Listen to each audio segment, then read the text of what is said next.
Assalamualaikum warahmatullahi wabarakatuh.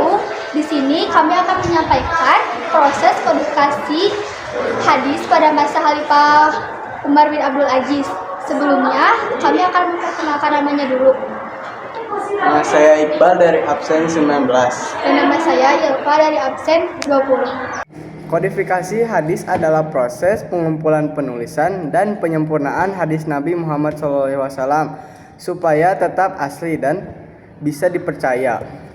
Pada masa Khalifah Umar bin Abdul Aziz yang memerintahkan dari tahun 717 sampai 720 Masehi, kondisi hadis di masyarakat masih campur aduk. Banyak hadis yang tidak sesuai dengan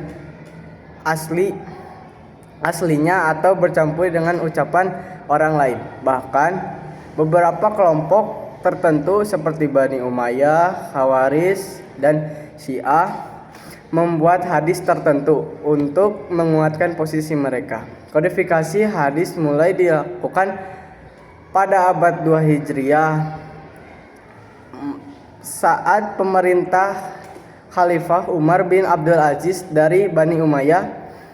Beliau dikenal sebagai khalifah yang adil, berilmu, dan sangat peduli terhadap pelestarian ajaran Islam.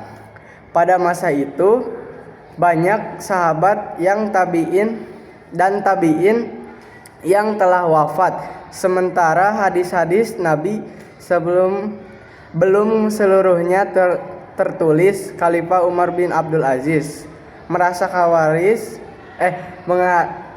khawatir jika hadis-hadis tersebut hilang atau disalahgunakan. Karena itu, beliau memerintahkan agar hadis-hadis Nabi dikumpulkan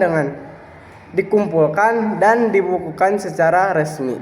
Untuk melaksanakan tugas ini, beliau menunjukkan beberapa tokoh penting seperti Abu Bakar bin Hams, Gubernur Madinah, serta Ibnu Syihab Az-Zuhri, seorang ulama besar pada masa itu.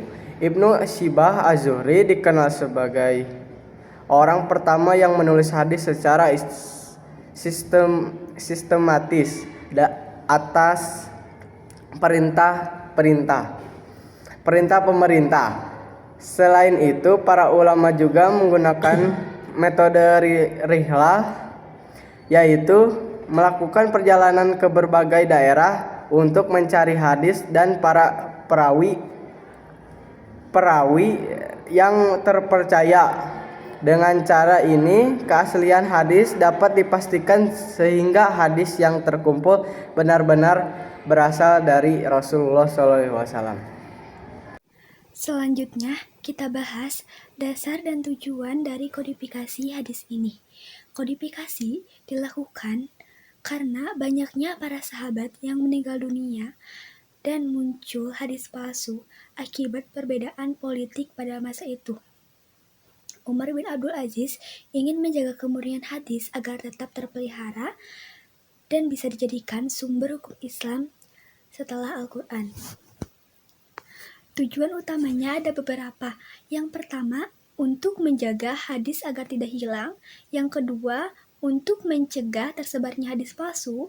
Yang ketiga, menjadikan hadis sebagai pedoman hukum Islam. Dan yang terakhir, menyusun hadis secara sistematis supaya mudah dipelajari. Kebijakan ini memberikan dampak besar, yaitu hadis menjadi lebih terjaga, tradisi penulisan kitab hadis mulai berkembang, dan muncul berbagai ilmu baru seperti ilmu mustalah hadis. Setelah masa Umar bin Abdul Aziz, usaha ini diteruskan oleh ulama besar seperti Imam Malik bin Anas yang menyusun kitab Al-Muwatta.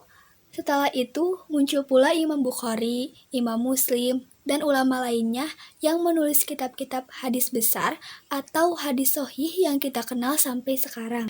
Dari sini kita bisa simpulkan bahwa Umar bin Abdul Aziz adalah tokoh penting dalam sejarah pembukuan hadis karena beliau yang pertama kali menggagas penulisan dan pengumpulan secara resmi dan teratur. Sekian yang dapat kami sampaikan. Mohon maaf apabila ada salah kata